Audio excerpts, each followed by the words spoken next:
정몽규 취임 후 보조금은 11년간 3배 늘었습니다. 정부 보조금은 연간 최소 110억 원 수준이며 스포츠 토토 등 복표 수익 연간 200억 원이 지원되고 있습니다.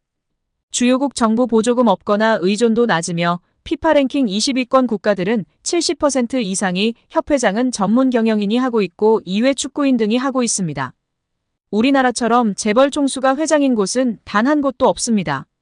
대한축구협회에 연간 약 300억 원의 국가재정이 투입되면서 수익에서 정부 의존도가 약 30%에 달하는 것으로 나타나며 충격에 빠졌습니다. 사실상 정부 재원이 아니면 운영이 어려운 셈입니다. 미국과 일본 등 주요국은 국가보조금 의존도가 낮은 가운데 축협의 재정 자립을 촉구하는 목소리가 나오고 있습니다.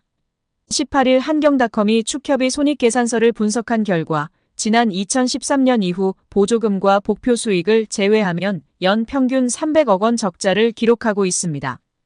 여기에 대한축구협회가 신청한 특정감사 재심의가 기각됐습니다. 이에 따른 감사 후폭풍이 시작될 것으로 보입니다. 문화체육관광부는 2025년 1월 2일 대한축구협회가 신청한 특정감사 재심의에 대해 기각을 결정해 통지했다라고 밝혔습니다. 앞서 문체부는 27건의 위법 및 부당사항들에 대해 축구협회에 징계, 시정, 주의제도 개선 등을 요구했으며 합리적인 개선 방안을 마련하도록 통보했습니다.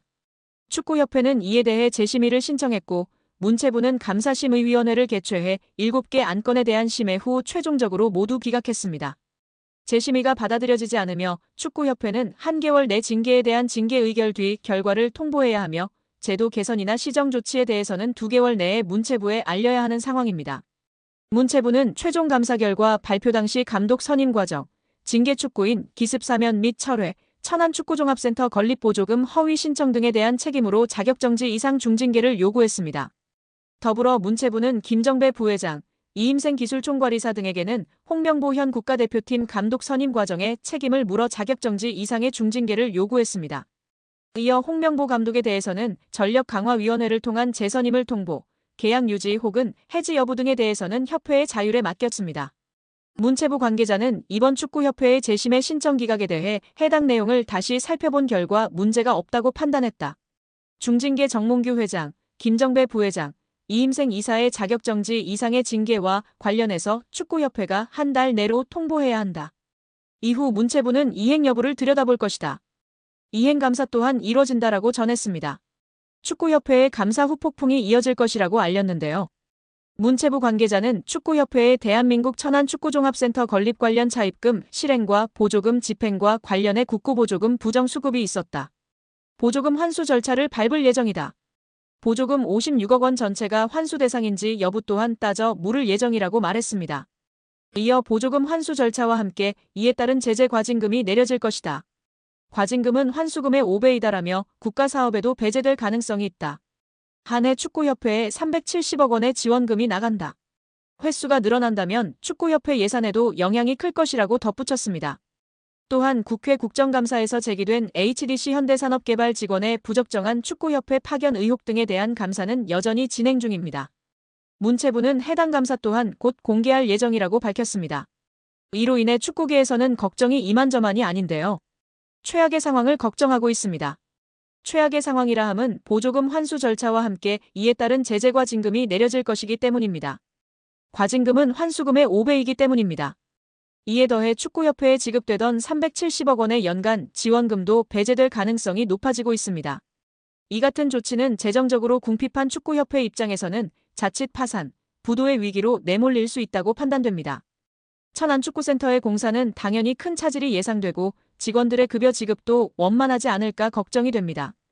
배현진 의원은 24일 오전 국회 문화체육관광위원회 현안 질의에 증인으로 참석한 정 회장과 홍명보 국가대표팀 감독 등을 향해 대한민국 축구종합센터 건립과 관련해 국제현상공모 절차에서 지속적으로 등장하는 HDC 사명에 대한 해명을 요구했습니다.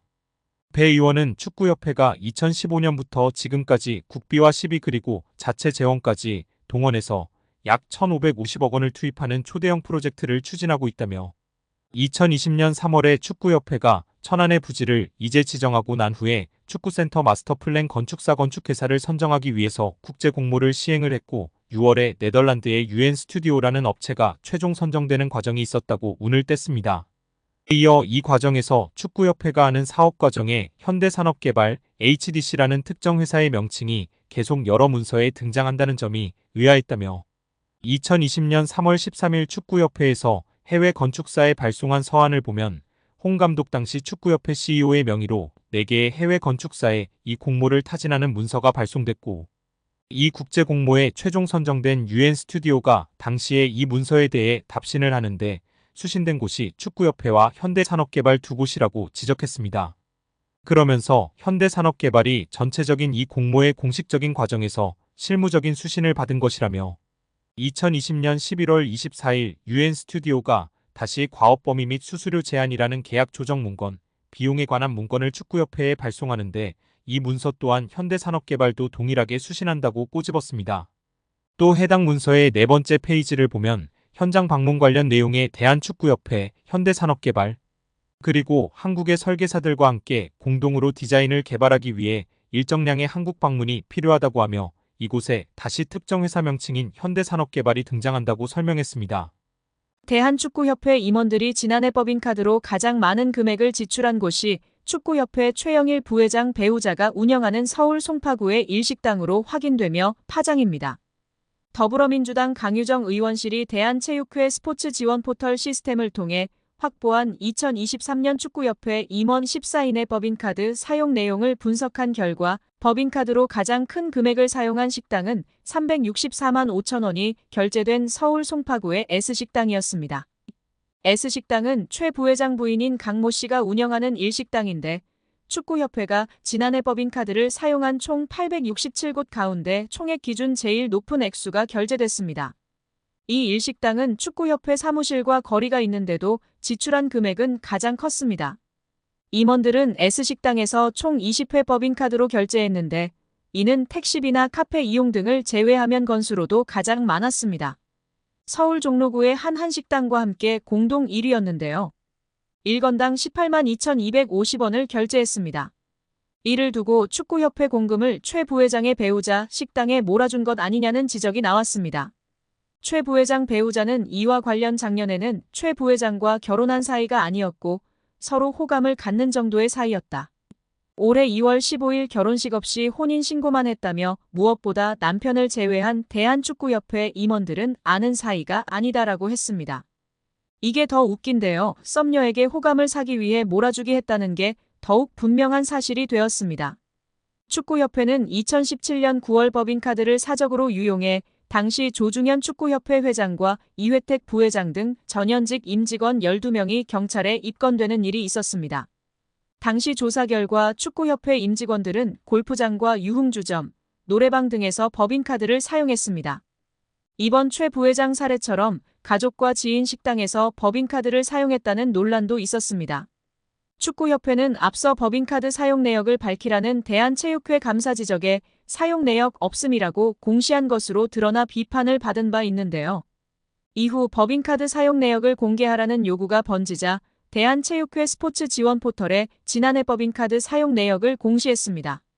강유정 의원은 축구협회의 고질병이었던 법인카드 오남용이 재발했다며 정몽규 회장 체제의 축구협회는 능력도 도덕성도 없음이 증명됐다고 비판했습니다.